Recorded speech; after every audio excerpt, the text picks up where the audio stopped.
What's going on, everybody? Thank you so much for clicking on this video. I really do appreciate it. Thank you so much. If you want to do me a favor and go down there and hit that like button, that would be fantastic. Thank you. Today's video is going to be about an injury that I had about a year ago. I was moving out of my apartment and into my girlfriend's place. My brother and I were heading to my apartment and we see a dog in the middle of the road, just roaming around. Not this dog. That's my dog. It was obviously lost. So we decided to pick the dog up and go to the nearest house to see if it was their dog. At first I was pretty nervous because you never know with random dogs. They could just jump out and bite your dick off. But as we got closer, we found out that this dog was actually very friendly. He let us pet him and everything. He even licked our hands for a little bit. It was awesome. Very friendly dog. We go to the first house and they say that they didn't know whose it was. Then the second house we tried said it was a different house a ways down with a long driveway. So we searched for that one. We eventually found it and headed down the long ass entrance. About a minute or two later, we end up at a huge, beautiful house. It looked brand new. We hop out, head to the door and start knocking. The dog started to follow us, but halfway through he bailed and started sniffing around. We ring the doorbell, knock on the door, and we yell, "Hello? Hello? Hello?" No answer.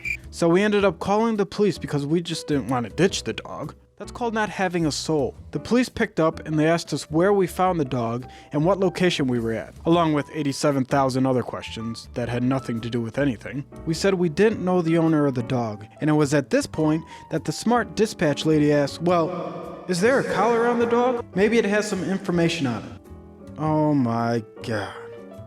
My dumbass. Why didn't I think about that in the first place? We were so focused on getting the dog off the highway and into the car that we didn't even bother to check the collar. Damn it. Well, feeling dumb as hell, I go by the dog and reach for the collar. Out of nowhere, the dog bites my hand and clamps on like a goddamn shark. The nice, innocent little doggy went from 0 to 100 real quick and started twisting and yanking and growling. The growling didn't help. The growl made it so much worse. It was so intense and scary. Like it was on a mission to eat me. Like it missed breakfast and now it's hangry and pissed. I started yelling and screaming like a little bitch.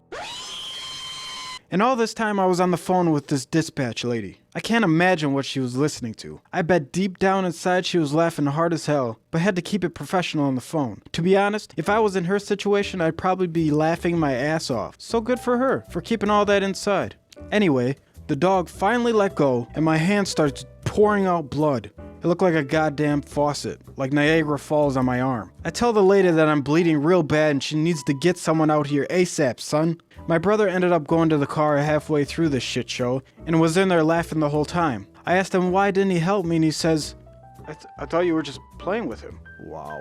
15 minutes later, an ambulance came to the rescue and picked me up. I sat in the ambulance for a good half an hour getting wrapped up and getting asked 20,000 more questions. They gave me some meds and waited for a police officer to get there. It got pretty quiet for about 10 minutes, but eventually the doors swung open and what do you know? It was an old classmate. He probably had serious crime to fight. You know, infiltrate mafia family business meeting, or bust someone with 20,000 pounds of coke, or wrestle a bear that snuck into somebody's backyard. Nope, he's here with my dumb ass. Shout out to him, by the way. Thank you for your service, old classmate. Anyway, I get to the hospital, run some tests, make sure I don't have any animal STDs, and I was on my way. My sister ended up getting me, taking me home, because my girlfriend was working at the time.